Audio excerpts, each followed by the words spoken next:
যদা যদা হি ধর্মস্য গ্লানি ভবতি ভারত অভ্যুত্থানম ধর্মস্য তদাত্মানম সৃজম্যহম।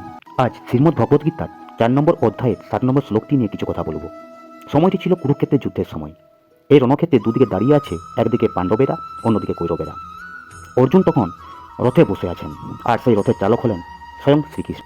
যুদ্ধ শুরু হওয়ার আগেই অর্জুন হঠাৎ রথ থেকে নেমে পড়লেন, কারণ তিনি দেখলেন তার নিজের ভাই, দাদু, গুরু, তার সকল আত্মীয় স্বজন তার ওপারে দাঁড়িয়ে আছে যুদ্ধ করার জন্য।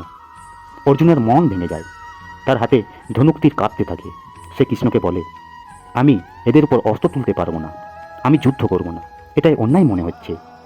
অর্জুনের এই কথা শুনে শ্রীকৃষ্ণ মনে মনে চিন্তা করলেন, অর্জুনের এই ভয়, দুঃখ আর দুর্বলতা যদি এখনও না কাটে, তাহলে পৃথিবীতে অন্যায় অত্যাচার বেড়ে যাবে, অধর্ম জয়ী হয়ে যাবে, কারণ কৌরবরা ছিল অত্যাচারী ও অন্যায়ের পক্ষে।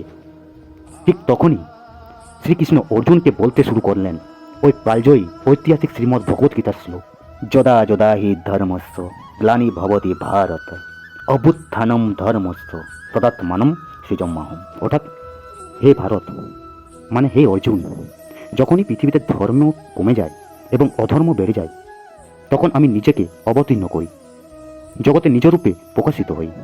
এক কথায়, ঈশ্বর কখনো অন্যায়কে জিততে দেন না, সত্য বিরাজ করে পাপ ক্ষয় হয়। দুঃসময়ে ঈশ্বর সহায় হয়ে আসেন, ন্যায় কাজ করাই ধর্ম। রাধে রাধে, ধন্যবাদ।